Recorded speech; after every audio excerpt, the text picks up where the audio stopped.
Everybody, this is the Cape Cod Regional Government Assembly of Delegates regular meeting on August 6, 2025 at 4 p.m. in the Mary Pat Flynn Conference Center. Pursuant to Chapter 2 of the Acts of 2025, this meeting of the Barnstable County Assembly of Delegates will be conducted both in person and via remote means in accordance with applicable law.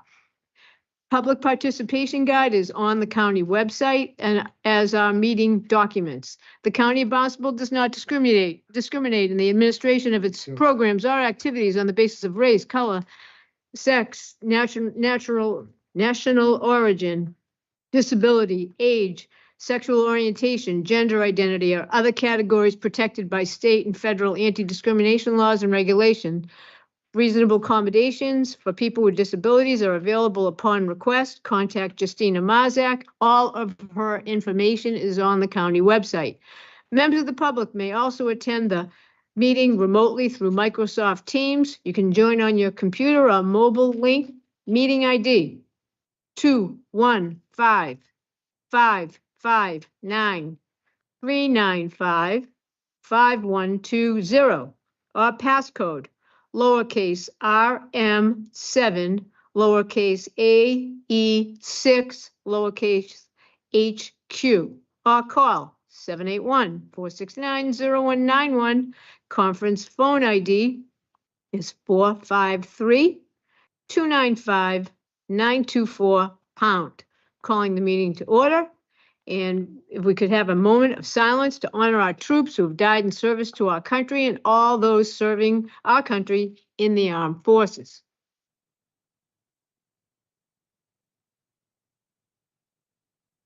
Thank you. Those that would like to stand for the Pledge of Allegiance. I pledge allegiance to the flag of the United States of America, to the republic for which it stands, one nation, under God, indivisible, with liberty and justice for all. We could have a roll call vote, Mr. Clark? Delegate Frederickson. Here. Delegate Friesel. Here. Delegate Fuller. Here. Delegate Gallagher. Here. Deputy Speaker Gessen. Here. Delegate Green. Here. Delegate Harder. Here. Delegate Killian. Here. Delegate O'Malley. Here. Dean Omen. Here. Speaker Potash. Here. Delegate Sampson. Here. Delegate Ty. Here. Delegate Warner. Here. Delegate Wyman Colombo. I did not hear you, Delegate.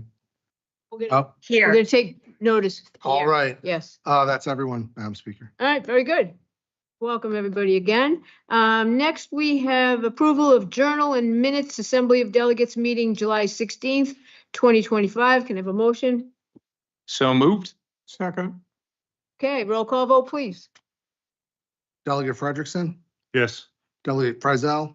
Yes. Delegate Fuller. Yes. Delegate Gallagher. Yes.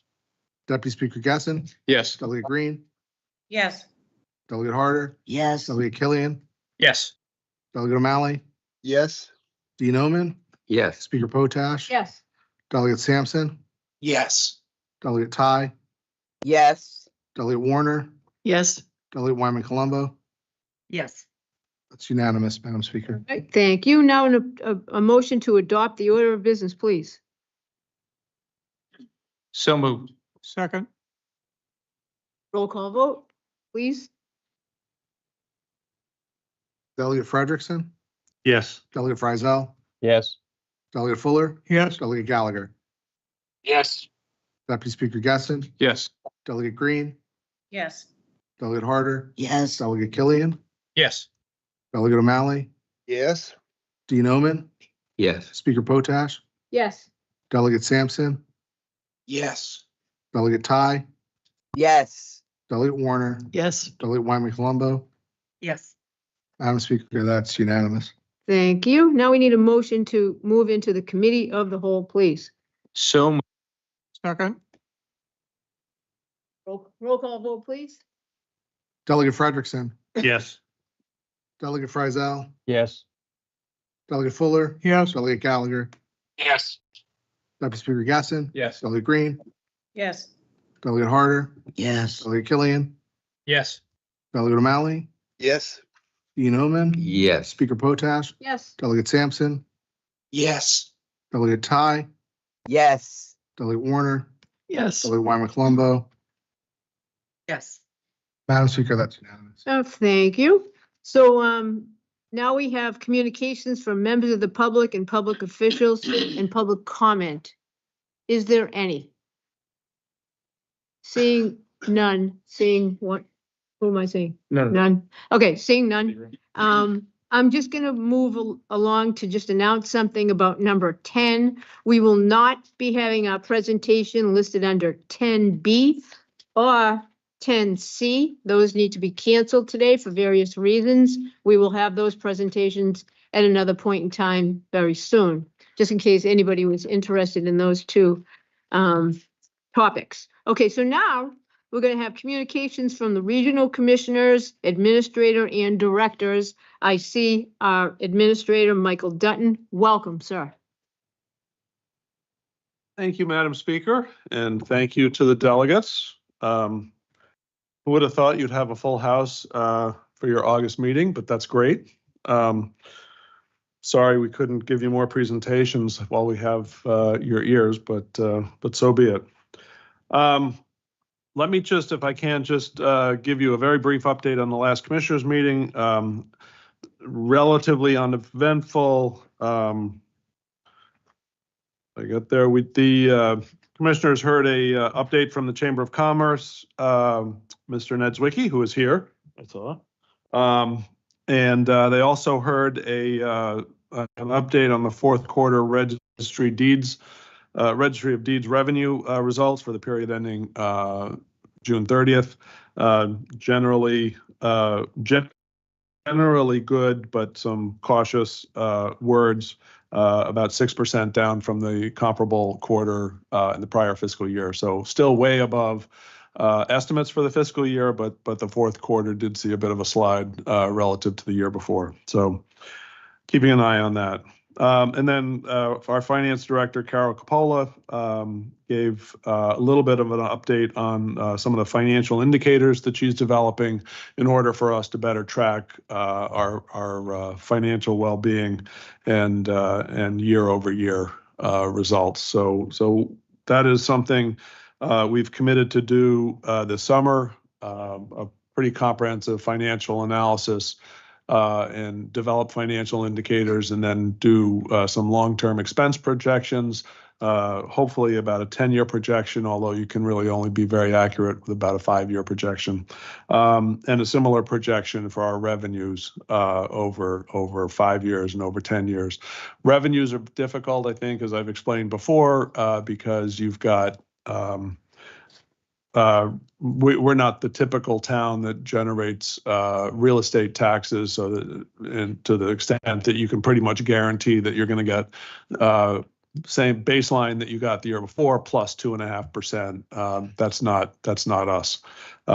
We do have a percentage, relatively small percentage of our revenues comes from the towns as an assessment, and that does generally go 2.5 year to year to year. However, the balance of our operating revenue comes from the Registry of Deeds fees, and that is completely dependent on real estate sales over the course of the year. So that can fluctuate over the last several years. For recent memory, it's been pretty good. I think we're probably headed into a period where it's not going to be, certainly won't be as good as it has been over the last 4 or 5 years, so 3-4 years.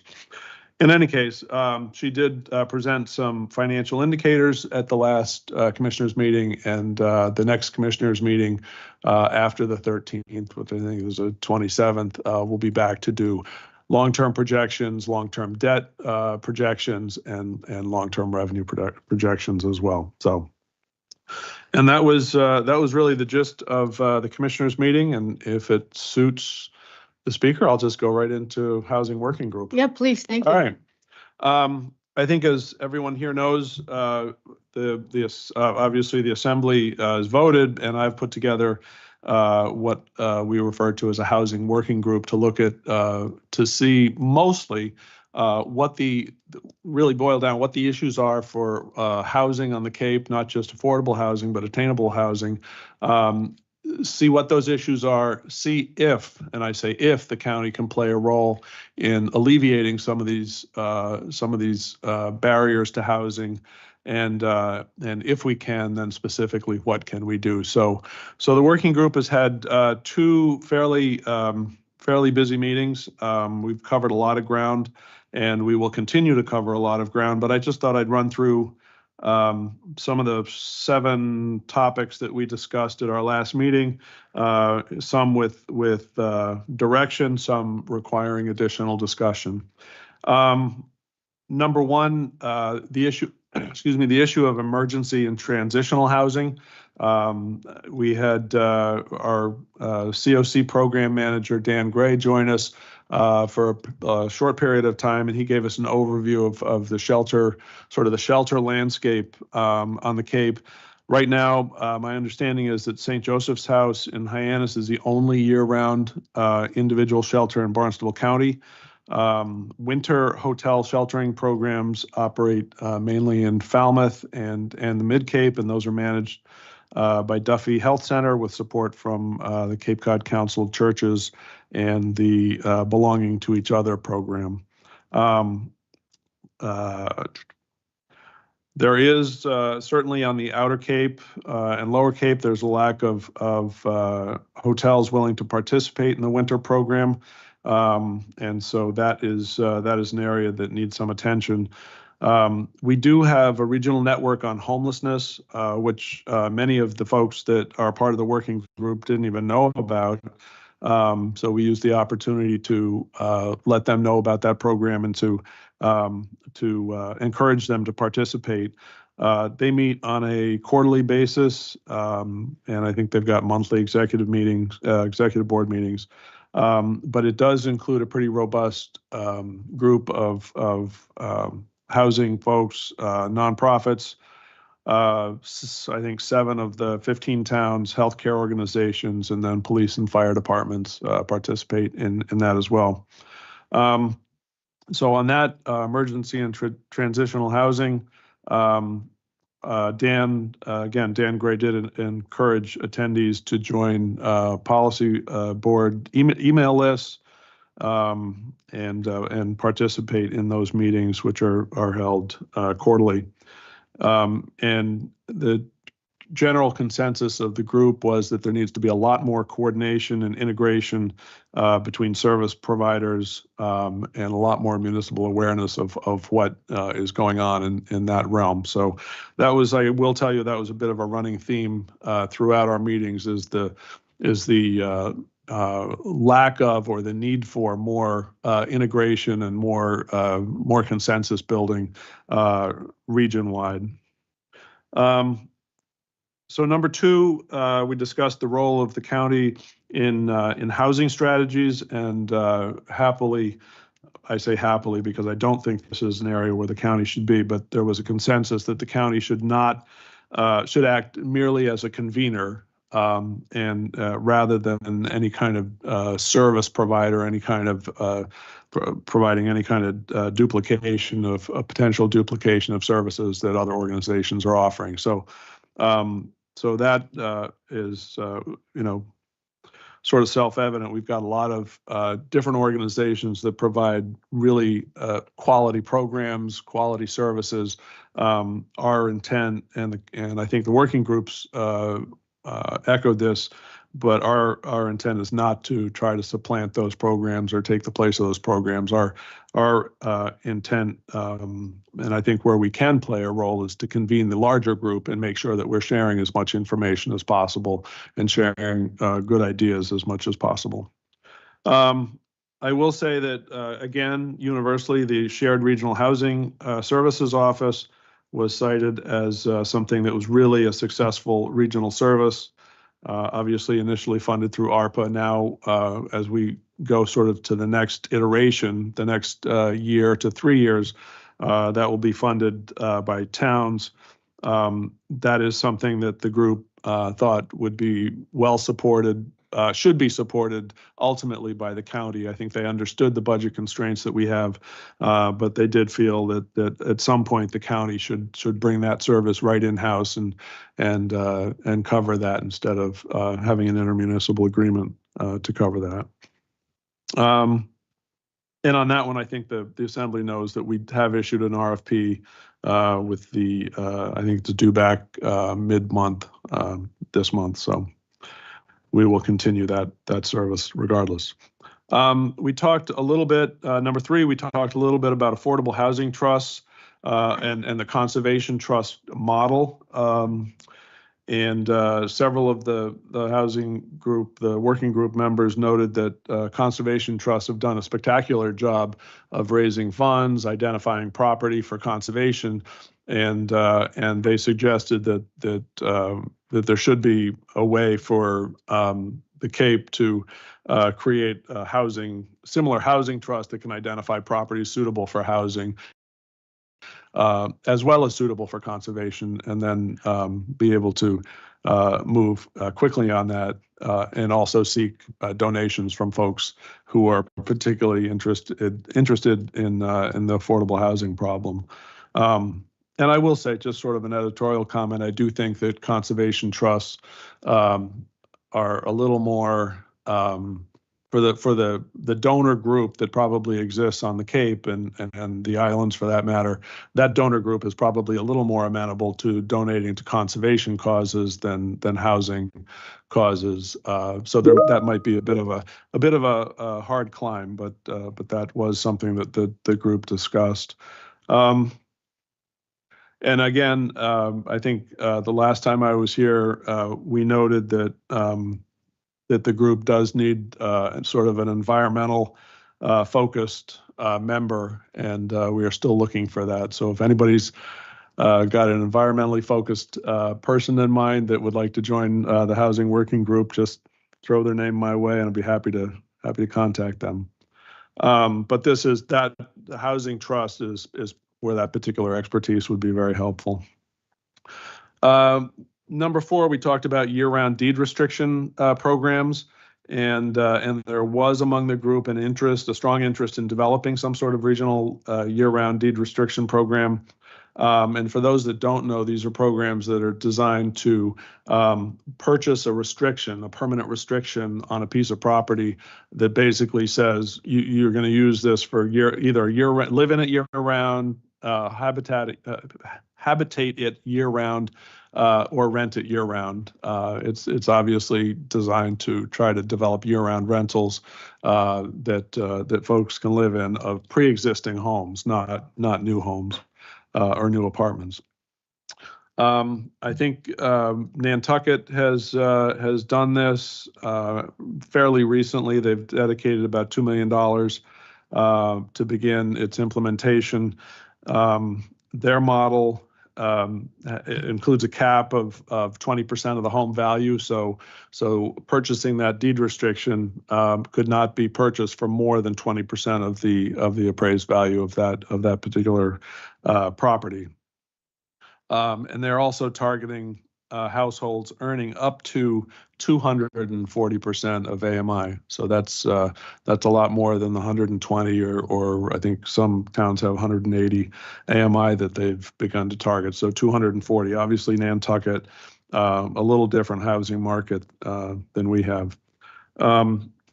We did hear that Chatham is considering launching a similar program. They have not done that yet, but I believe that would be the only town on the Cape that's considering that at this point. Excuse me. The challenges to a year-round deed restriction program, obviously securing the funding. There was some question about whether or not that could be funding that comes from community preservation funds. And so we will dig into that a little bit more. Community preservation funds have funding, obviously a regular funding stream, but whether those funds qualify for a permanent deed restriction like this is the question. But other challenges for a program like that is how do you enforce it? A lot of times you're kind of I don't know if you'd be knocking on doors in January to try to make sure that somebody's actually living there or not, but that brings up a whole host of issues, including privacy issues. And then the overall valuation of neighborhoods, if you've purchased a deed restriction, potentially, the argument goes that you'd be devaluing other properties in the neighborhood. Don't know if that's a real or perceived problem. And then somebody in the group had shared Lower Cape CDC's study, and I gather I've not looked at that study carefully yet, but they study had a very cautious view of the viability of the program, mostly due to the high values and the cost inefficiencies of that kind of program. So we'll dig into that a little bit more, do a deeper dive. And so the final recommendation from this meeting was from the group was to further research and recommend come back and recommend a course of action for the assembly to take. So a little bit related to the year-round deed restriction program was the lease to locals program, and I think if you may know Provincetown has adopted, and I think they're coming to the end of the first year, or they're in the second year. I'm not quite sure where they are, but the lease to locals program essentially pays landlords a fixed amount to lease to year-round lease to a local, essentially. And I think there was actually an article in the Cape Cod Times not too long ago about sort of the initial success of that program. Members on the working group were not well versed in the program, but did point out that if you pay a landlord $20,000 for a 2-bedroom or a 3-bedroom apartment or a house to rent it year round, that's in the first year, and then you've got the years after that, and so whether or not you could structure something that gives a landlord a permanent bump every year really is the question. I know Housing Assistance Corp has a program, Rent 365, and I don't know how popular that is. I believe it's a one-time program that can stretch out some payments over a 3-year period. But I know Mr. Brennan's here, so he could probably give you a lot more information than I could. So. So in any case, that was sort of the sustainability of that kind of program and the longevity were the concerns there. Number 6, we talked about a real estate transfer fee and the legislation that has been filed on behalf of both Nantucket and the Vineyard over the past year, 2 years. This would be, for those that don't know, the legislation calls for at least on the 2 islands, slightly different proposals, but on the 2 islands, it would have called for a fee similar to the fee that we collect at the Registry of Deeds, but would have been a percentage they were proposing, I think, between 0.5% and over 2%, 2.5%, something like that, to fund affordable housing initiatives. And so that was, having spoken to both the islands about this, that was an effort that was highly anticipated. They thought they had the votes within the legislature. Sorry. And they did not. It did not come up in the final as a bill in the legislature last session. So some of those have been refiled.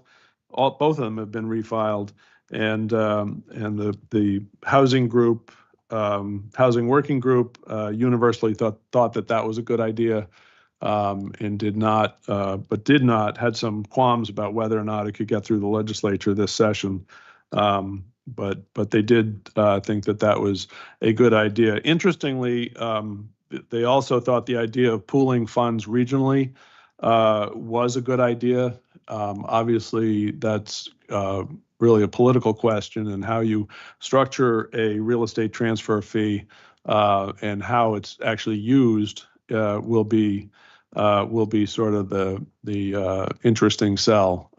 Is it something that's pooled regionally and used regionally for very specific things?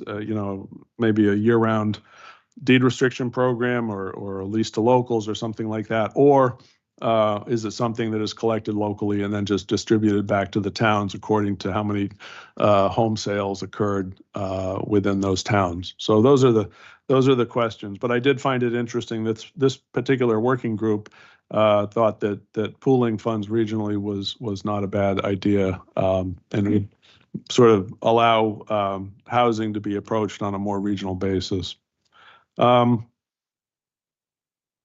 So that was real estate transfer fee legislation. Short-term rental regulation and inspection was also discussed. The members generally agreed that developing a single short-term rental regulation or a template probably was not going to be particularly successful, because every town's got a different perspective on how they want that program to work.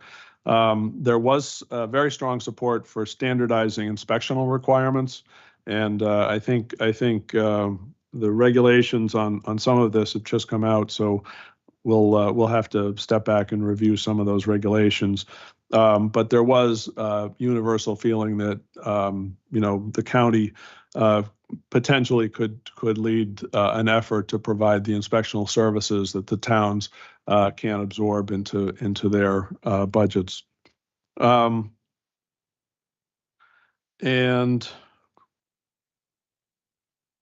I think that essentially was the gist of our meeting. So we will be meeting again towards the end of August, and we'll pick up conversation on a number of items that were left open-ended, and we will go from there. So, but I'm happy to answer any questions.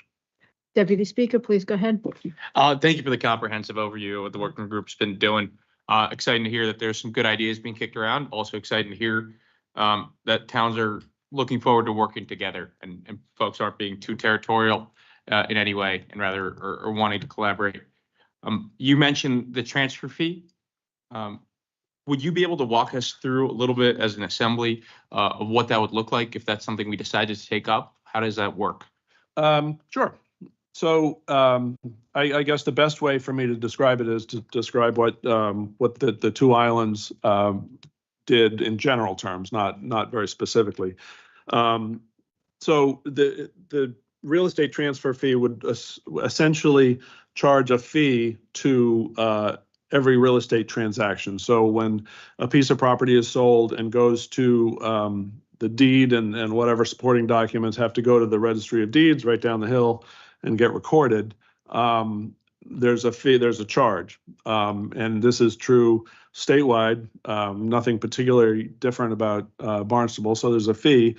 What the particular transfer fee legislation would call for is a small percentage of the closing price. So say you sold a house for $1 million, because I want to make the math really easy. And you, well, actually, that's a terrible example. Well, you sold a house. The amount that the buyer is paying for that house would include not only the cost of the house, but 0.5% or 1% or whatever you choose, 2% fee. That fee would be carved out when it goes to the registry of deeds and would go into a housing fund that obviously would have to be created, presumably on a county level. And that fund would then fund some sort of housing initiative. So that's where the rubber kind of hits the road, is how would you use that money and for what purpose? But essentially, your question about how that would work, the buyer comes to buy a house, buys the house for X amount of money, records the deed as part of the closing, as part of recording that deed. The registry of deeds would assess, whatever percentage is determined, and that percentage gets carved off and goes into a separate fund. Quick follow-up, correct me if I'm wrong, also, both islands and the towns on the Cape that have introduced it, they've made it a luxury real estate transfer fee. So it's, on properties, I think generally over $2 million. But I think to clarify my question a little bit, how would it work for us as an assembly if we are to take this up? What's the process look like for us to create that home rule petition and send it to the legislature? I think the charter allows you to create a petition to the legislature, and so as representatives of each town, if you were to take this up, you could vote to endorse legislation that would create a real estate transfer fee. You could also endorse and propose real estate. A trust of some sort in order to hold those revenues as they came in. Obviously, those revenues would not be part of the county's general fund. Those would be carved off and used separately. But to go back to your question, yes, both islands. I think there were two different amounts, which are probably reflective of the different real estate markets. But I think one was. And now I don't remember, but it was a 2 million, sales over 2 million, or sales over 1 million or 1.5 million, something like that. So. Yep. And Brian O'Malley online. I see you next, and then Delegate Harder is on deck. Thank you, Madam Speaker. Mr. Dutton, so if we created a trust, this would then require an organization on top of it to manage it. That means we're taking on a new function at the county level. I think we all have to be aware of that. I'll say no more. Okay. Do you want to respond to that? No, Mr. No, I think the delegate's correct. You do? I think there's, it would require management. I mean, anytime you create a fund, it would require a certain level of management. And then depending upon how you're going to expend those funds, it could be very easy or it could be very complex. So you'd have to figure out how to go from there. Okay. Delegate Harder, please go ahead. Thank you, Madam Speaker. I'm a little confused. You keep saying carved out of the registry fee. So you think we would keep the percentage the registry does now and just allocate some of that? Or would it be an extra percentage above? Because we don't want to cut county revenues, but I do think we could easily put an extra percentage on top of that simply for housing. So I'm not sure what you're suggesting. Nope, that's a good question. It would be an extra percentage, which is really the reason it goes to the legislature. So this would be an ordinance, correct? Correct. And yes, Mr. Clark, what? I'm not sure that's the case, but anyways. All right, so your perspective is it's likely to be some kind of an ordinance that the assembly would propose. And do you know for a fact whether or not it goes straight to the legislature, or does it have to go through the commissioners, if you know? I think it would be an ordinance, so that's okay. Yeah. I'm gonna let the clerk get his energy out. I mean, I just don't want the record to get distorted. I mean, we did ask council about this.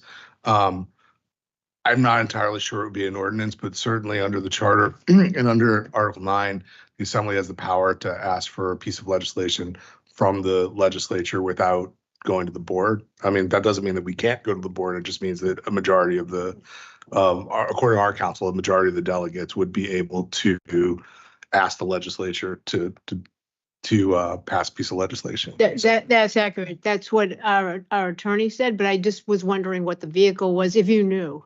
Because I know people are probably wondering this right here now, so might as well just ask it. I think the vehicle has to be an ordinance. I don't think it can be a resolution. But I'm not We'll sure. We'll find out, perhaps. Okay, Deputy Speaker? No, you have to be recognized before you talk, please. Deputy Speaker, oh, I'm sorry. I think it's supposed. Yes, Frederickson, Delegate Frederickson, please go ahead, and then we'll go to James Killian next. Thanks for the update on that. Couple of questions. We call it a fee, but in essence, it's probably a tax on addition, but we call it a fee because it sounds nicer. And we're trying to make homes more affordable, but yet we're going to add 0.5% to 2% more. So that doesn't seem to make a lot of sense. And secondly, we will have to hire somebody else to manage that. And there will be another bureaucracy within the county government to divvy out funds of where they might go and who might get it. And I can anticipate that that will be a lot of discussion. So I'm skeptical of this thought process. I think that it's going to take a lot of convincing on my part to hear a lot more about it, but I'll be open-minded about it. So there was one more point, but it escaped my mind right now. I'm not sure that the delegate assembly has to do anything. One of our legislators can file something in the next session any way they want. But to get it through by this current session, we're approaching the halfway point. I'm not sure it's going to do a whole lot of good. I'll just respond, and then we'll go to Delegate Killian. This is in its embryonic stages, and as other topics that we've had here, it would be nice if people had an open mind and inquired, but still realize that it's in its embryonic stages. Delegate Killian, please go ahead. Thank you, Madam Speaker. Good afternoon, Administrator Dutton. Again, I realize that some of these questions may be premature because this is in its infancy. However, has any analysis been done on what sort of revenue we might be generating? And along those lines, is that based on this tax being on property over a certain amount, or is at this point kind of open to interpretation or open to discussion as to what's the best angle for the county? I think good questions, but it probably premature, at least from a working group perspective. We've just sort of discussed the concept. We have not looked at numbers yet to figure out if there would be a significant revenue stream. Presumably there would be. The two islands who have been at this for a few years now have done revenue projections, but we have not done those projections. So well, I'm sorry, just to keep in mind, these are just working group, so far working group. I'm giving you a working group report, and areas where there seems to be consensus and areas where there haven't been. So we have a lot of work to do to dig into a lot of the details. Delegate Killian, did you have a follow-up? Yes, just one. So that being said, have you done, a regression analysis? Have you decided that, we need $1 million a year or $2 million a year and begin to work your way backward to determine what the amount we need, how we need to collect it, and what percentage? Not yet, and primarily because we don't know the, we know there is a mechanism that others have tried to create to collect funds, but we have not done, and this is a political question really for the assembly, for the towns, for the commissioners to talk about how those monies should be spent. So once that discussion comes to some sort of consensus about how money would be spent, then we could do the regression analysis, and you'd have a much better idea of what kind of funding we would need to do whatever the towns and the assembly and the commissioners would ask of us. Thank you, Mr. Dutton. Yes, Deputy Speaker, please go ahead. No, and I think Delegate Frederickson made a good point about the fact that we're operating on legislative timelines here. Things take time, but it's also important to not, use our terms ending in a year and a half as a reason not to do anything at all. So just to get an understanding, Administrator Dutton, of where we're at in this process, do you feel like you said the working group unanimously supported the idea of the county considering a transfer fee? And you mentioned that this is a political process moving forward. Do you feel like with this recommendation, we're at a point where the assembly can start moving on these recommendations, considering them and having these important discussions? And are you ready to put the ball in our court? always. Absolutely. I do think that, there are a couple of areas here that, I did mention that we need to do, the working group needs to do more research on year-round deed restriction programs, lease to locals, some of the emergency and transitional housing issues, and obviously the shared regional housing. But yeah, if, there seemed to be universal opinion among the working group that this was something that should be pursued. So I would say any discussion at this point, any discussion is good discussion, because you will have, you will have folks that are saying, hey, this is just another tax. And you will have folks saying, well, okay, you're talking about raising this money. What are you going to do with it? And that's where the rubber's going to hit the road. So that requires political discussion. So I just want to respond to Delegate Frederickson in that I understand the thought process. Oh, we're looking for affordable housing and now we're going to raise the price, but it's raising the price on very expensive homes, just like any other fee or tax or luxury tax. It's the old story of taxing the rich to help the poor. It's pretty simple. Please go ahead, Dean Omen. Oh, thank you, Madam Speaker. So you had mentioned that the islands have been looking at this for about 3 years, and they thought they had consensus at the legislative level, but it failed. Do you have a sense of what the key factors were in the failure of that to pass? Not to throw legislators under the bus, but I don't think anybody has any idea what goes on. It's on some level within the legislature. But I think in this case, honestly, I don't know that there is consensus of why it didn't work. I think a lot of these things get to the end of a session and, the Senate just decides what it's going to keep in a bill and not, not entertain. And this wasn't entertained. So, but I don't know the factors. I mean, it would be good to find that out with the working group or wherever you can to find out what the roadblocks are, because if you know what the roadblocks are, you can perhaps avoid them in the next round for the assembly, for the county to do that on the assembly level. That would be, I mean, to me, that's an avenue that we should explore. Yes, go ahead, Delegate Frederickson. How many people on the working group? Right now, we've got 9. So 9 people say it's good. Mhm. Thank you. Yep. And yes, please go ahead, Delegate Carl Friesel online. Thank you, Madam Speaker. For some reason, once again, my hand raising ability is disabled.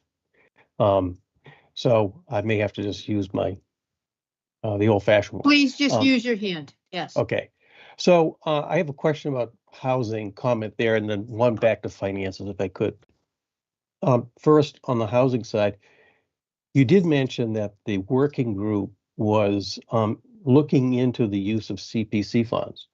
And I would encourage the work in that area because it's a tax that's already imposed. It wouldn't be a new tax on real estate.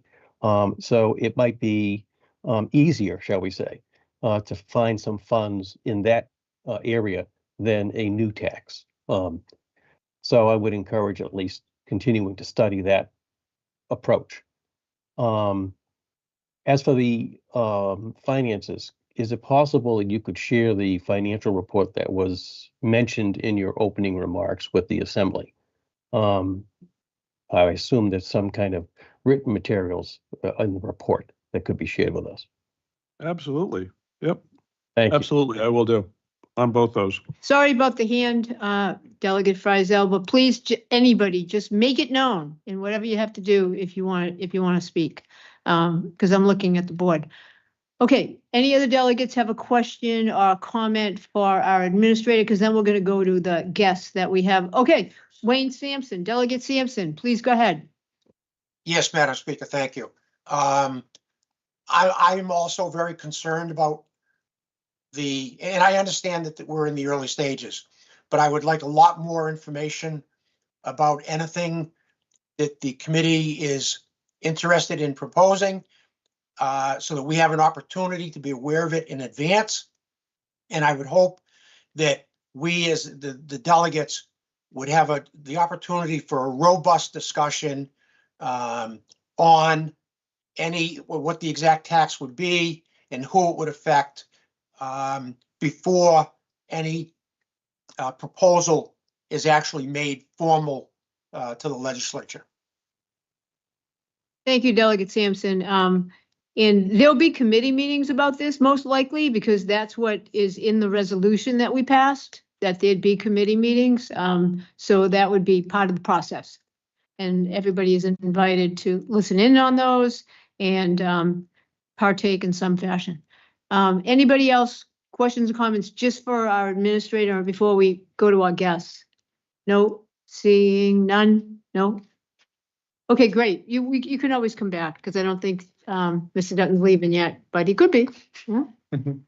He can if he wants. I guess I'm not. I don't think we'll be here that long. Okay, so I see Paul Nizwicki, the Cape Cod Chamber of Commerce Executive Director. Did you want to speak, Mr. Nizwicki? Yes. Please come to the mic. And you can introduce yourself because I probably didn't do justice to your education, training, background, and experience. Well, neither will I. I'm Paul Nizwicki. I'm the CEO of the Cape Cod Chamber of Commerce. Here because the housing issue is one of our biggest challenges on the Cape, especially when it comes to the economy and our employers.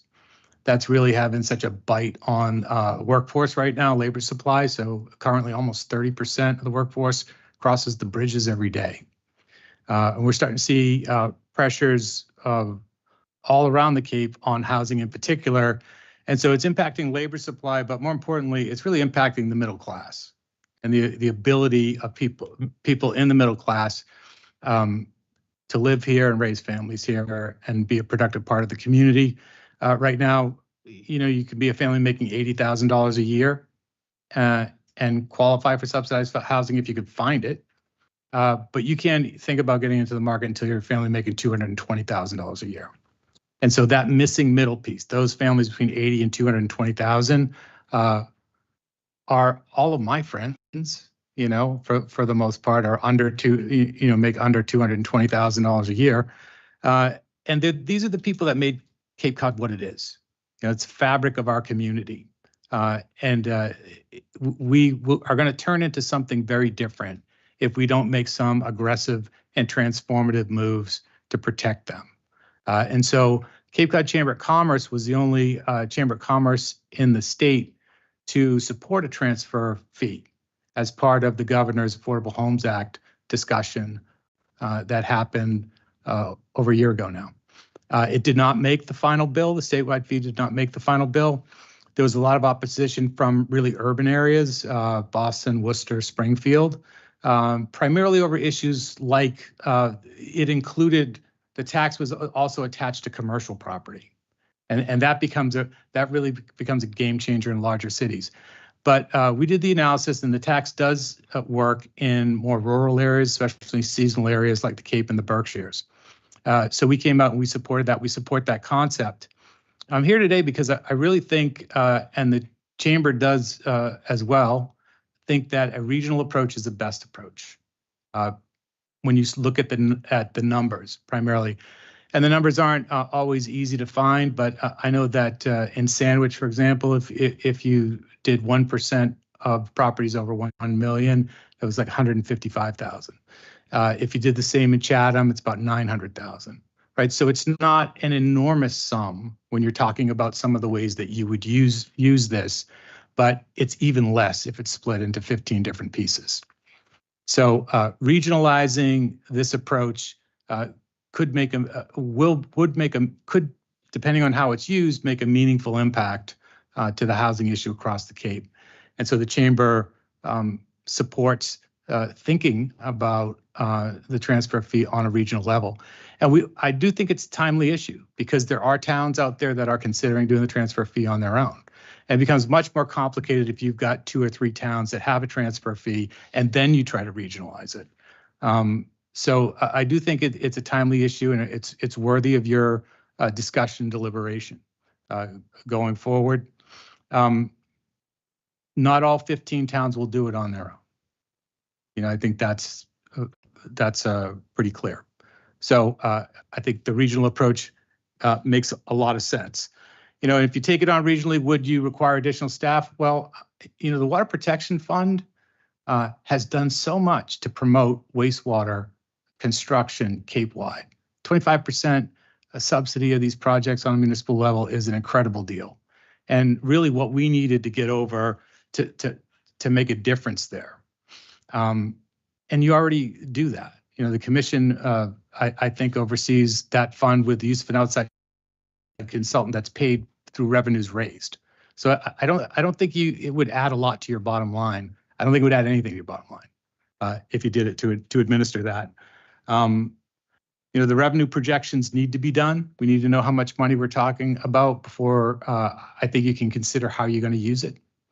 And you know, the chamber is really focused on that missing middle piece. So things like deed restrictions for year-round residents go right to the heart of what the chamber would like to see happen, protecting the middle class, protecting the labor supply.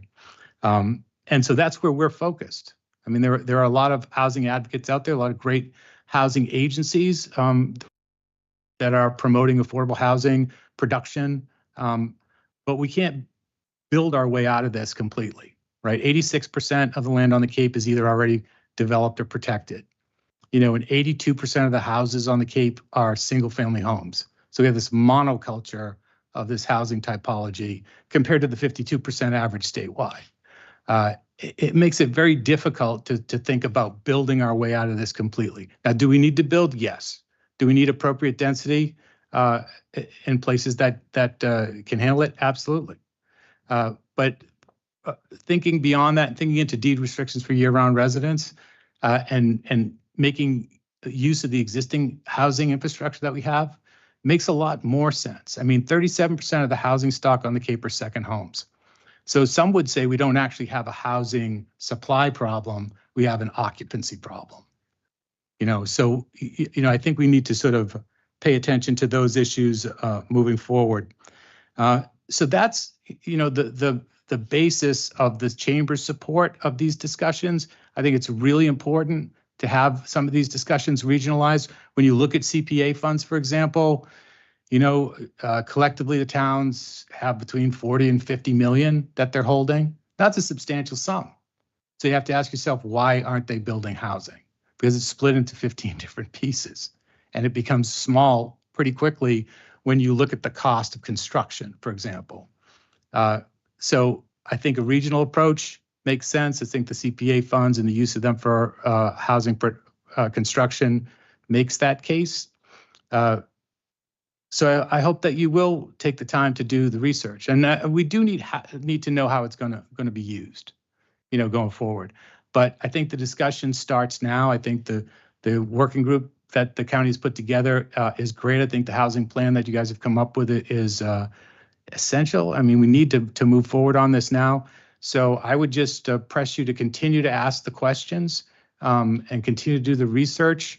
And let's elevate this discussion. I mean, I have a sense of urgency around it. I think people do, but it's not an irresponsible sense of urgency. We know the questions that we need to ask. We know the answers we need to have before everybody can get behind and support one concept or one idea.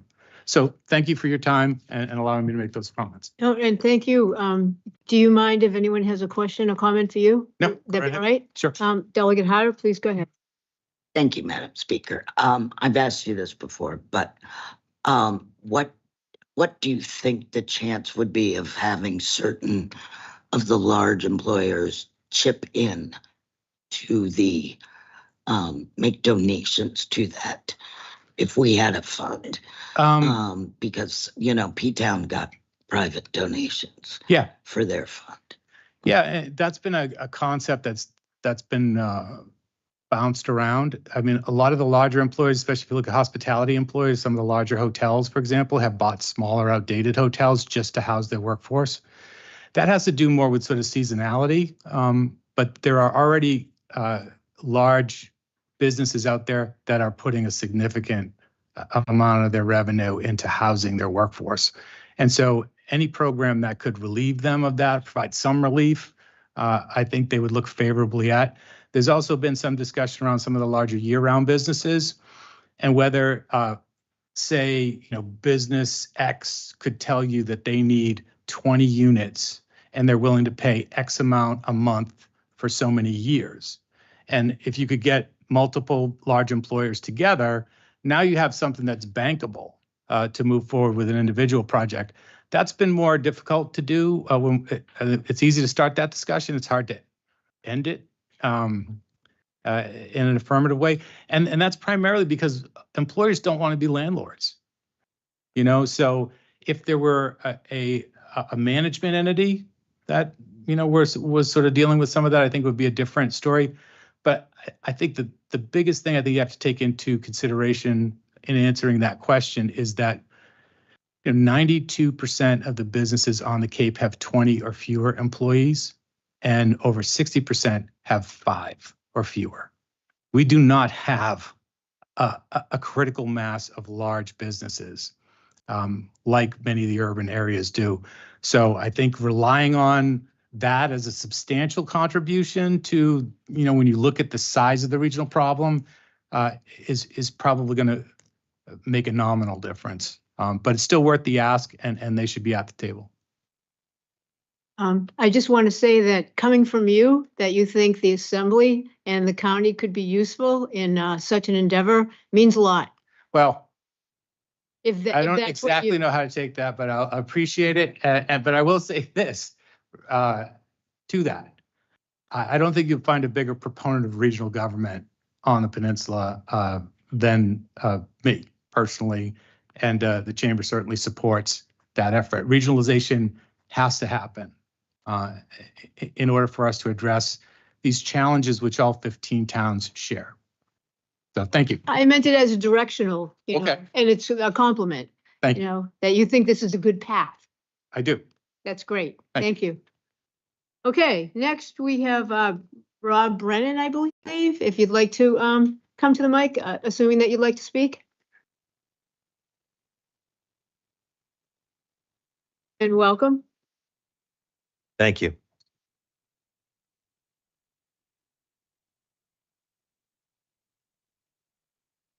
Madam Speaker and members of the Assembly, my name is Rob Brennan.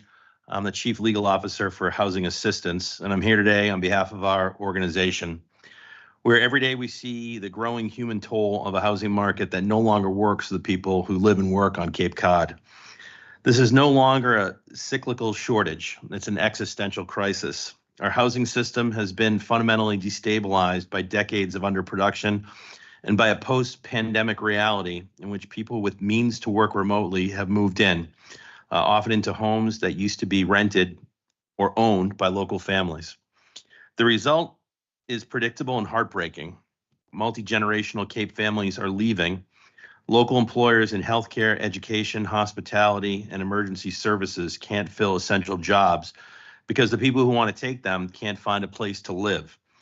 Cape Cod Healthcare's CEO, Mike Loff, recently said that 1 in 5 hospital workers crosses the bridges every day to get to work. That's unsustainable, not just for their workforce, but for the delivery of critical care here on Cape Cod. As you've noted in resolution number 6, we've reached a point where a working family must earn 245% of the area median income just to afford a median priced new home. For some, that means brutal commutes. For others, it means turning to housing assistance for emergency shelter. And here I'll go off script for a moment just to pass along a statistic that I saw as I was preparing to come over here today. When we talk about the housing shortage and when we talk about unmet need for housing, we're looking at folks that are in the market and can't find a place to live. What it doesn't account for nationally, doesn't account for statewide, and it doesn't account for here on Cape Cod are the households that have not formed, right? The young people are graduates of the high schools, graduates of the college, are young people who are still living at home, who are not able to move, who are not able to start a household and start a family. Those aren't even accounted for in the housing deficits that we talk about with unmet need or unmet supply. And also go off script for another moment to echo a comment you made, Madam Speaker. At Housing Assistance, we've never heard or never received, a complaint of someone looking to buy into a second home market and not being able to access that because the $2 million home is now $2,040,000, or the $3 million home is now $3,060,000. Nor have we gotten, an alert from our colleagues in DC or statewide about a second homelessness crisis, right? Second homes here on Cape Cod are going to continue, and those are really the homes that we're talking about, dominating, where this transfer fee would fall. So getting back on script, there's no way out of this crisis without bold systemic solutions. There are signs of progress. We want to acknowledge and thank this body and our state partners for recent progress. The Affordable Homes Act, signed last August, included key measures that we championed, like the seasonal communities designation. Since then, 6 towns in Barnstable County have adopted that designation. Local leaders are also stepping up with creative solutions like resident-only property tax exemptions and zoning reforms that allow for accessory dwelling units. That momentum is encouraging, but nowhere near enough, which is why we support a regional transfer fee. A real estate transfer fee on high-value property sales authorized by Home Rule is one of the most powerful tools we can unlock to address this crisis at scale. The principle behind Home Rule is simple. We know our county's 15 towns better than Beacon Hill does. And we know that we need a permanent, predictable source of revenue to build and preserve housing that working Cape Codders can actually afford. That's why we support this petition, not just to allow the fee, but to administer it regionally through a Barnstable County Affordable Housing Commission. Why, you may ask? Why regional? Because the housing crisis across Cape Cod doesn't stop at town lines, because a patchwork of local housing trusts leads to duplicative work, uneven impact, and bureaucratic drag. Because Cape Cod has done this before, and it worked. We need look no further than the Cape and Islands Water Protection Fund. Since 2018, it has delivered more than $200 million in funding for wastewater projects through regional administration. That kind of scale and consistency simply isn't possible through fractured local efforts. We believe the same model can and should be applied to housing. In conclusion, by filing this Home Rule petition, the Assembly would have the opportunity to lead with courage and clarity. The Assembly would have the opportunity to establish a regional tool that generates permanent, predictable funding, the lifeblood of attainable housing development and preservation. And this tool would empower municipalities and frontline organizations like Housing Assistance to secure year-round housing for Cape Codders in a market increasingly distorted by second home buyers and short-term rentals at the expense of working families. The Assembly has the opportunity to ensure that Barnstable County can take control of its future. Let's ensure that as property values rise, the people who power this region, our workers, our families, our neighbors, aren't pushed out in the process. Let's turn this momentum of crisis into a lasting commitment to our shared future. Thank you. And thank you very much. Yes, Deputy Speaker Gessen, please go ahead. Thank you, Mr. Brennan, for coming today and for your comments. In April, the reason we're having this conversation, 14 or almost unanimously, this assembly declared a housing crisis. 14 of the 15 delegates voted to say that there is indeed a crisis to do with housing on the Cape. I think it's really difficult to deny that fact. So I'm just going to ask your direct opinion on this.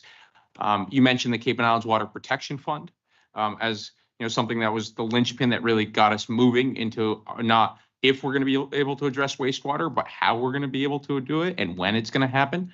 Do you see any chance that without bold action like a regional luxury real estate transfer fee that we get out of this crisis on Cape Cod? No. In a word, no.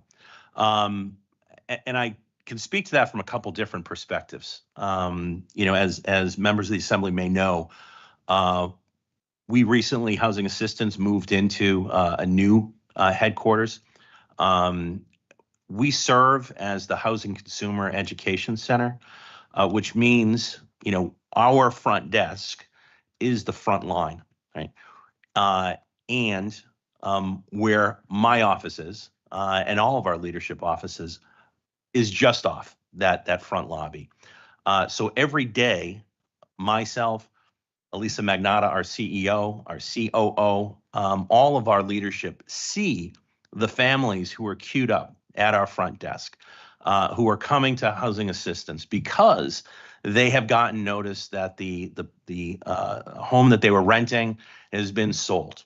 That they are being served, with notice that through no fault of their own, they and their families are going to be rendered homeless unless they can find, some stopgap solution. And that stopgap solution is not the solution that we should be affording, to these families in the Cape. So I see it every day, and I see it now, more than I've ever seen it, because it's in, our front yard. It's in, my line of sight every single day. And secondly, when it comes to, competing statewide, right? And statewide, we have, the one-stop application, which is where the majority of the state funding for housing comes out of. As a region, we are grossly underrepresented in that competitiveness, and it's through no fault of our own. The developers and the property owners that are in, Metro Boston, they are larger. They have on their staff individuals who come in and out of the administration. In a lot of ways, it's an insider's game. And we are at a disadvantage, of that insider's game. And that funding is shrinking, right? It's coming down federally. We had budget cuts at the state level. So it really is, incumbent upon, our region to solve, housing for the families that we're looking to hold on to. Those families statewide, are leaving. Families are looking for opportunities where they can have a shot at ownership. There are tools that were being put on the table, but they all turn around, having to have funding to take advantage of those. Chapter 40Y and bringing starter homes, those regulations on a statewide basis just passed. And that's a program, for those who might not be familiar with it, that would allow municipalities to opt in, that are incentivized by the state to opt in, to develop small footprint homes on small footprint lots. We can do this where appropriate and where we have, septic and sewer in place that can accommodate that. But it all comes back to funding, right? That would create that new lower rung on the ownership ladder. I like to describe rentals as kind of being that hamster wheel, right? And we have more young families, more working Cape Codders on that hamster wheel than we've ever had before. And giving them that shot to make that leap off of the hamster wheel and grab that lowest rung on the ownership ladder, that rung that we all started out at one point in time, and then you build equity. And you tap into equity because you have kids that are going off to college. That opportunity is eroding quicker on the Cape than any sand off any of our beaches, right? And it all turns on having access to capital so that we can solve and we can create and we can be innovative in how we are creating opportunities for the families and the young folks that we are so desperately looking to hold on to. Delegate Hatter, please go ahead. Thank you, Madam Speaker. Housing is my passion. Something I've been asking about for years is if we're going to regionalize, in order to get town buy-in, we need to have regional SHI, because every town has to have 10%. And there are towns that are never going to be able to do that. They don't have the land or they don't have the money. And I understand the reason why the SHI list exists. But on terms of the Cape, it's very different than saying, right, we want to make sure that we don't just throw everything in Hyannis by the mall and that would be it. But on the other hand, I think if we could somehow have the regional housing, regional effect somehow with that it would be much easier to get town buy-in and easier to get the legislature, I think. So I don't know, is there a way to do that? Well, I don't disagree with your premise at all. Again, our housing crisis does not begin and stop at any town's, borders. And you're right that we do have, towns that perhaps may never be, at their 10%. I think, if we were going to move, to a regional SHI list, which again, I think there's a lot of merit to that. I think we also need to do that hand in hand, with zoning reform, and creating opportunities like, these starter homes on starter lots, right?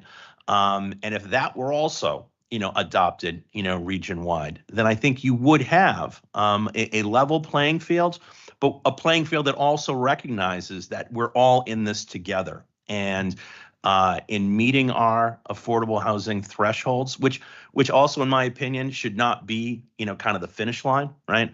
But in achieving what the state has set, for us as a test, that can and should go hand in hand with creating equal opportunities across all 15 towns. Thank you, Delegate Harder, and for your answer. Sir, anybody else at all for this gentleman? Because then we're going to move on to Ellis Sampson. I see that you're a Thank you very much. I read it wrong. No. Please just state your name when you come to the mic and tell us who you are. Hi, folks. Thanks for having me. My name is Ella Sampu. I'm a community organizer with Community Development Partnership. We serve the Lower and Outer Cape. So for those of you who don't know us, we've been providing assistance to our community since the early 90s in the form of small business technical assistance, the creation and maintenance of affordable housing, and we also do housing advocacy work, which really aims to support the increased capacity of towns in creating their own affordable housing, as well as informing their policy decisions. I'm here today to talk about how we frame transfer fees in my industry, but I also think it's worth noting that I grew up in West Barnstable. I currently rent in Yarmouth. I work in Orleans. And as a single gal in her early 30s who works in the nonprofit sector, my American dream does not include owning a home with a family in it unless my life path radically alters. So I'm here for personal reasons as well.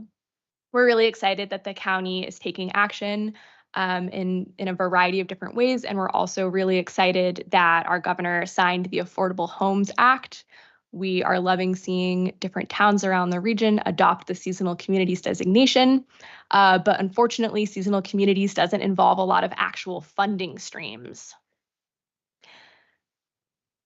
I think it might be helpful to further contextualize the difference between affordable and attainable housing on this peninsula and who qualifies for it. And I'm going to try to avoid using jargon and too many numbers. But when we're talking about attainable housing, we are talking about people who are bagging your groceries, making your coffee, perhaps your server at your favorite restaurant. And when we're talking about attainable housing, we're often talking about teachers, people who work in the healthcare industry, the bartender who gets really good shifts on the weekends. We're talking about folks like myself who work in the nonprofit sector. Our three largest employment sectors on the peninsula, according to commission data, are retail, food service and accommodations, and healthcare. So between those, that's about 30% of our workforce. Folks in retail and in service and accommodations make an average of $40,000 a year, and folks in healthcare are doing a little bit better, making around $80,000. Unfortunately, in the towns that I represent, the average cost of a home is anywhere from $700,000 to over $1 million. And whether you are buying a $600,000, $700,000 home or you are buying a multi-million-dollar home, you need to be making at least $200,000 to $300,000 a year. So it's literally not financially possible for about a third of our workforce to purchase a home in the community.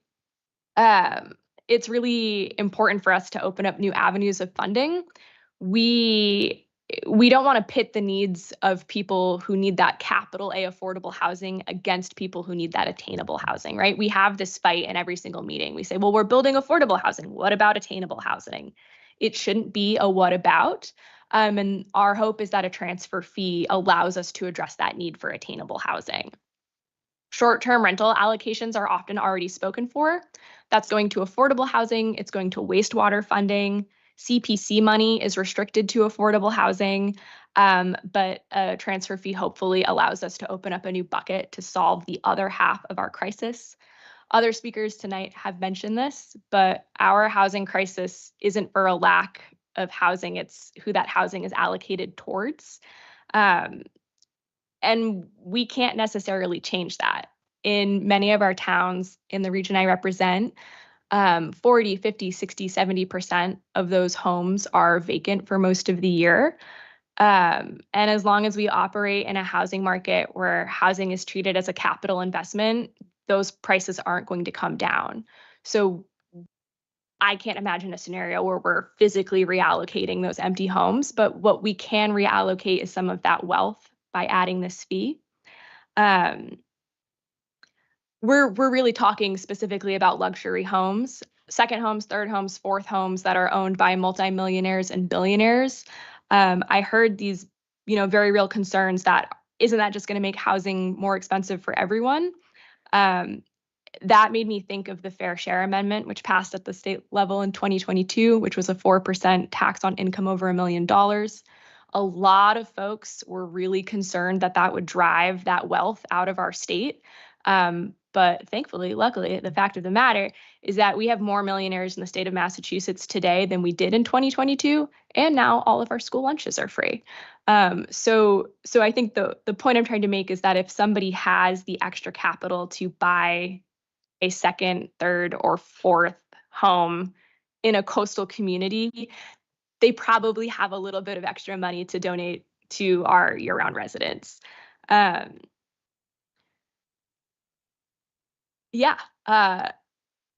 towns that I represent have voted for this at their annual town meetings on multiple occasions, some of them continuously. We've seen it pass in Provincetown, Truro, Wellfleet, and Orleans, and the residents that I organize with on the ground are quite supportive of it. Our hope is that by advocating at a regional level, we can push it through the State House where we haven't been able to do so before. But I think I can say that there is an appetite and a hunger across our peninsula for this as a solution.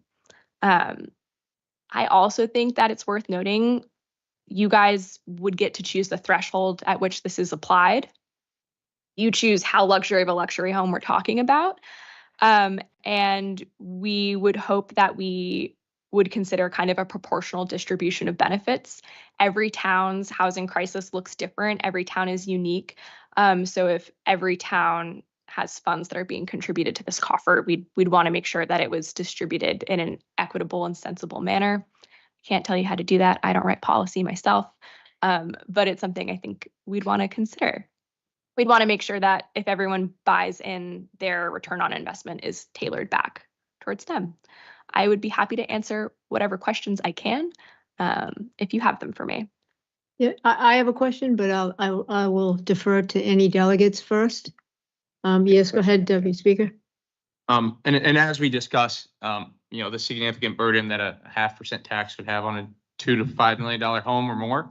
I think, is it true that a lot of folks that purchase these multi-million-dollar homes, especially on the Outer Cape, but throughout the Cape, and squeeze out the year-round population through these purchases, they're earning a pretty handsome return on investment on those properties as well. Is that correct? I believe so. These houses don't ever, and with the exception of the houses that fall into the ocean, this real estate doesn't get cheaper. To follow up, Yeah. this, transfer fee that we're discussing here, that's a one-time fee on a property that might Right. then appreciate 10 to 12% Exactly. every single year It's a after that. one-time fee, and we could take that fee to, so our towns can subsidize and create their own affordable housing, right? The town can take that into their own hands. They don't need to wait for an outside developer to do it. But when they build that housing, it is restricted to capital A affordable. The idea is if we're producing this money, we could then, as towns or as a county, subsidize that next level up. Whether we're, converting and retrofitting spaces or we're building fresh housing.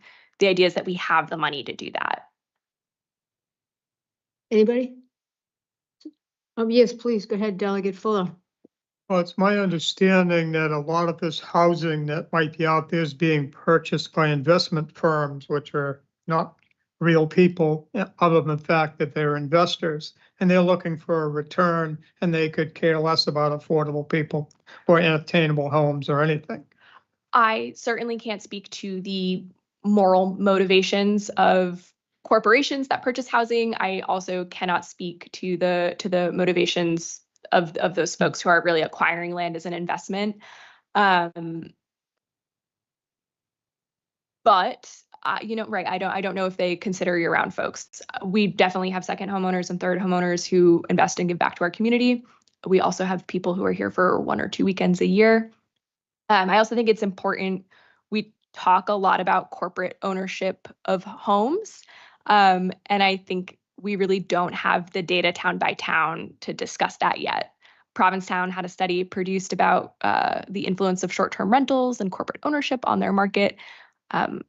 Donahue Institute out of UMass Amherst, I recommend it, but I don't think we really have the numbers yet to talk about corporate influence. So I was just wondering, do you think I'm correct in assuming that it's the down payment that is really difficult for people? Because if you got a decent down payment, then you could have a monthly fee that may be even somewhat equivalent to the rent. But Sure. it's that huge, I don't know what they require now for down payment. It used to be you'd really want to have 25% or even 30%. Now that's probably a joke. As somebody who's not even considering buying a home, I know I do not have the down payment. I cannot speak to the percentage. But yes, it's fair to say that a mortgage is often comparable to rent because our rent is also not very affordable on this peninsula. So certainly a down payment would make a big difference. And there's even a universe where this fee could go to down payments in some fashion. I feel safe because, again, this is in its embryonic stage. So Right. if I have an idea, I'm going to say it. And if anyone else has an idea that they want to put forward now, you're on record. So, okay, thank you. Anybody else would like to speak at all to any of our guests? Seeing none? No? Okay, well, thank you, folks, very much. everybody, on behalf of the Assembly. And at this point, I just need to find my way on the agenda. The Assembly convenes. Now, reports of officers and committees. Are there? Oh, I see Kyle Frizel with a hand up with an act. Please go ahead, Delegate Frizel. I apologize. Your name, your hand just went up. Before Mr. Dutton leaves, actually, I'd like to ask, following up on housing. Okay, yes, he is coming back. Thank you. There's nowhere he'd rather be than right here answering that question. I know. I knew that. That's why I wanted to call him back. So, having heard this today, which was very enlightening from several different corners of the kind of a strong support for the pursuit of the countywide real estate transfer tax, I just would ask Mr. Dutton if this is something which his working group would consider priority number one in terms of putting something together to be in a form beyond the embryonic stage to present to the Assembly. Just interested in his thoughts. Thank you. Go ahead. I think I alluded to it before, but I will say that the working group, by unanimous consensus, thought that this was something that needed to happen. They were pretty familiar with the workings of a real estate transfer fee, fairly conversant in it. So they were unanimously supportive of it. If the Assembly so chooses, I'm happy to go back to the group and do a deeper dive and answer some of the questions I think that were outstanding. Happy to do that. And then come back to you with more information or more data that we can collect and so forth. But did I answer that question? Probably not. Delegate Frizzell, are you satisfied with that answer? Or do you have a follow-up? Well, I just wanted to follow up. I partially satisfied. It would seem if you needed some, you saying it would be helpful to have some kind of expression of support from the assembly today to really put that item in something in a structure. We go back and work with them and come back to us soon with some proposal. Is that what you're saying? I'm not sure.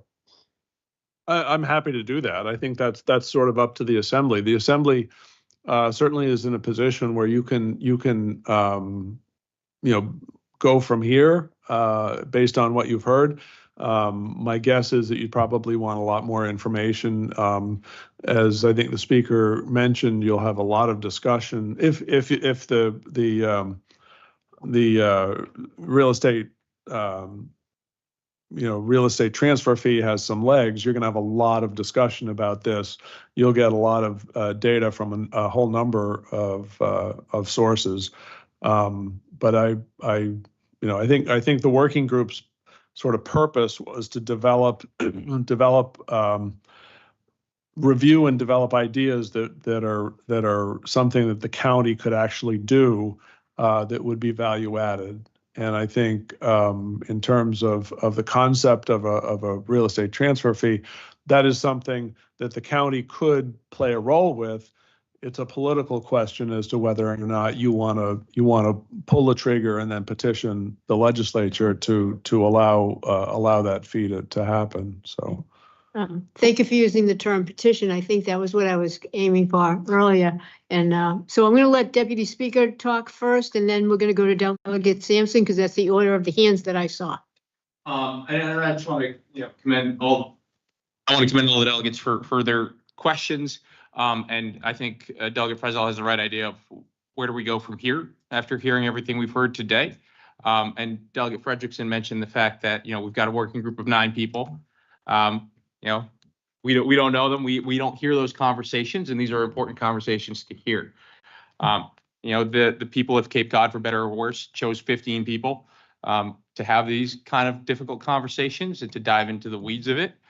So, Administrator Dutton, would you be open if the assembly moves forward, maybe through the committee process at the speaker's discretion as a resolution laid out, to work with that committee and then the assembly as a whole to start fleshing out these questions that we have, the answers that we need to have before we can move forward from a policy perspective? And does that kind of process make sense to you, where the assembly starts having these conversations out in the public view and starts asking the questions we want asked? Absolutely. Before you answer that, well, you answered absolutely, which is great. But I think I want to just make sure that we're clear. So instead of this topic going back for further study in your group, to any extent, we could place it in one of our committees. Is that what everybody's thinking in terms? Was that what you were thinking, Delegate Frizzell? That you want this to advance somewhere, and this, by our resolution, can advance straight into a committee of the assembly instead of going back to that working group of 9 people. We could do it that way. Is that what you meant? Well, I wasn't quite ready for that. I was thinking that we, at least from my perspective, as one delegate, I would say to the working group and Administrator Dutton, please put this at the top of the list. Go dig out some of the answers to the questions that have been raised today, and then come back. And maybe the comeback is to come back to a committee of the assembly and then start putting something together. But I think we really need the expertise and the experience of the working group to help us. I really do. Thank you for clarifying that. Now we're going to go to Delegate Sampson and then Delegate O'Malley. Thank you, Madam Speaker.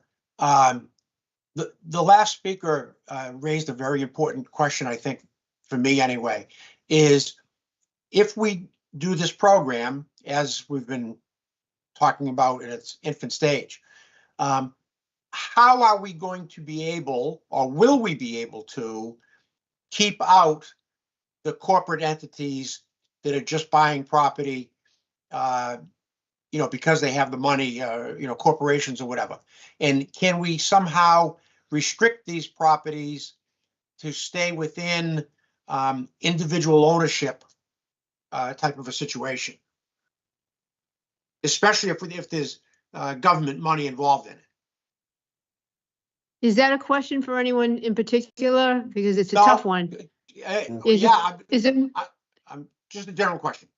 Yeah, no, good question. Does anyone want to tackle that? Yes, well, did you want to tackle that? I would only say that that is not a discussion that we've had with the working group yet, but it is on my list, and I think it's an important question to gain all the answers to, because obviously there are probably constitutional issues associated with restricting, the ability of a corporation to buy a residential property. But the flip side is, everybody has a story about, the house next door being sold to a giant corporation that's using it as an Airbnb. So being able to get our hands around that issue and figure out how we can, but how we can deal with that issue is probably a critically important thing right now. Interestingly, the working group has not, for the most part, has not seen a heavy influx of corporate entities coming and buying properties in their respective towns, which I found interesting. Based on my discussions with the two islands, they've seen a lot of corporations coming in and purchasing homes, and that has not been a generally positive experience. So the old adage, what goes on the islands, will eventually reach us. So we want to be prepared for that. So that's a point very well taken. And it came to my attention that perhaps this is a legislative topic for Boston and for the local towns, correct? Correct. Okay. Correct. I'm going to go to, I think I said Brian O'Malley next, and then we'll go to Delegate Harder. Please go ahead, Delegate O'Malley. Thank you, Madam Speaker. I want to address your suggestion that we, in a sense, take this question back, and I would certainly vote against that for several reasons. Number one, I think the administrator has compiled a group of people that come together with backgrounds. I know from conversations with him that this is a group of people who have specific backgrounds to address this area. And it would feel to me somewhat dismissive if after just 2 meetings we say, okay, thanks a lot, we're taking over. I don't think we should do that. It's going to make it harder for us to attract people to do precisely this kind of work. I think what we should do is let them carry out their process, make their recommendations, and then bring them back and consider them. They're never going to be binding. We ultimately have the vote. And I think.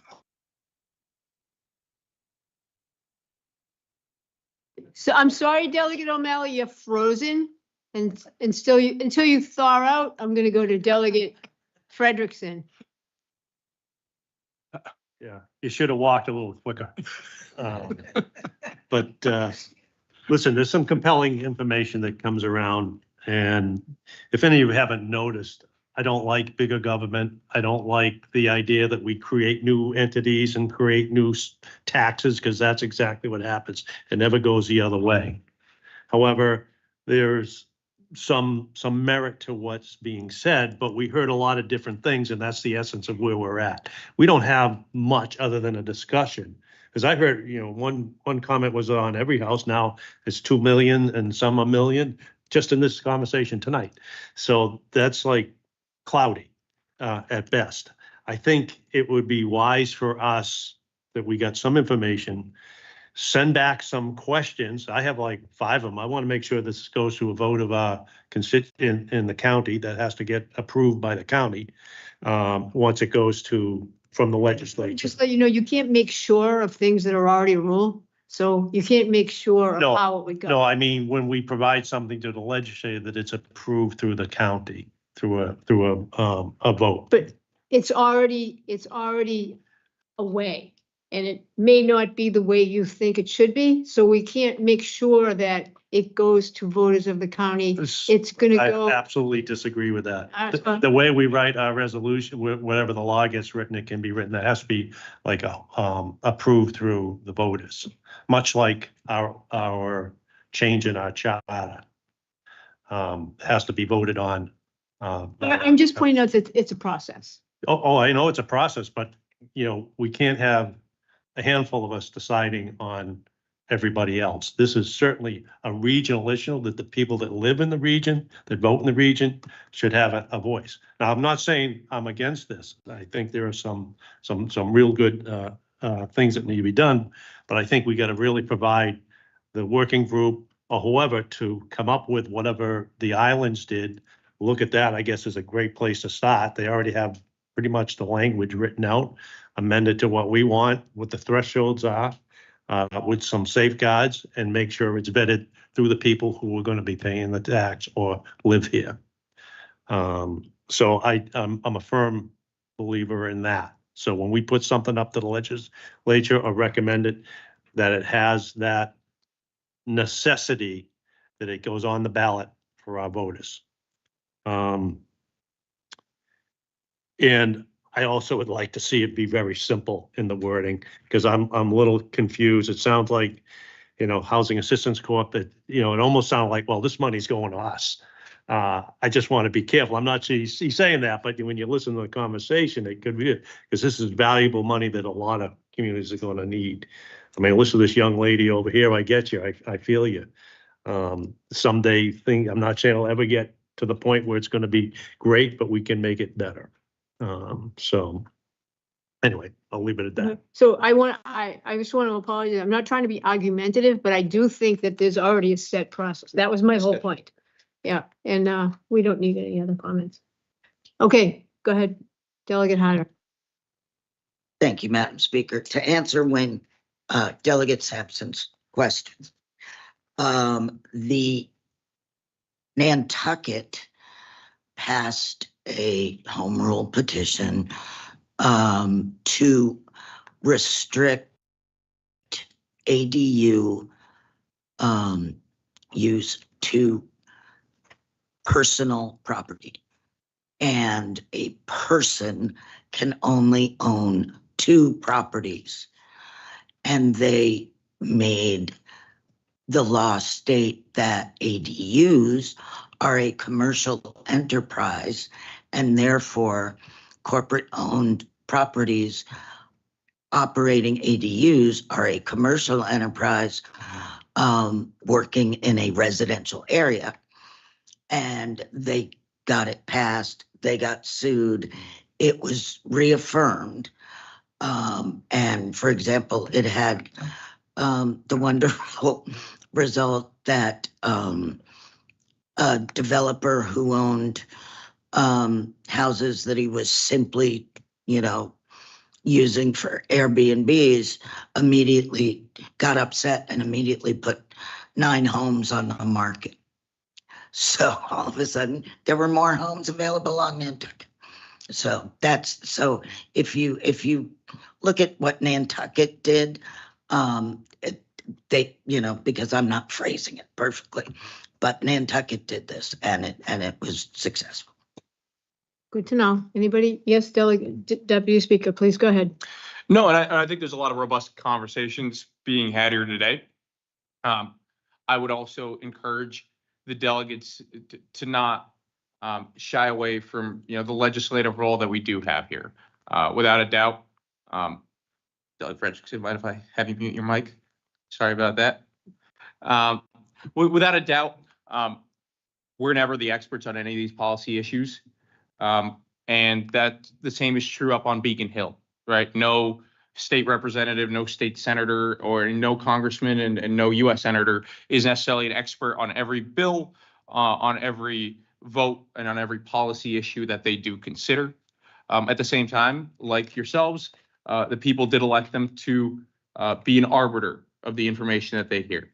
And I think there's a lot of good to be had in letting the administrator work with his working group to continue giving us good information. And I think also having those discussions in an open forum, because the policy folks love to do policy. They're very knowledgeable, but they don't necessarily, know the realities of what people in the communities want from their elected leaders versus the questions that are asked here around the table. Even today, when all we had is 3 folks come in and give presentations, have been very astute questions as to how would this be implemented, what would this look like, where would this money go, and I don't think there's a year-round working professional person in our towns who wants to go out and tell electeds, this is how you should do it. They want to be there to provide us information, not to make the decisions for us. And that's the right way to do it.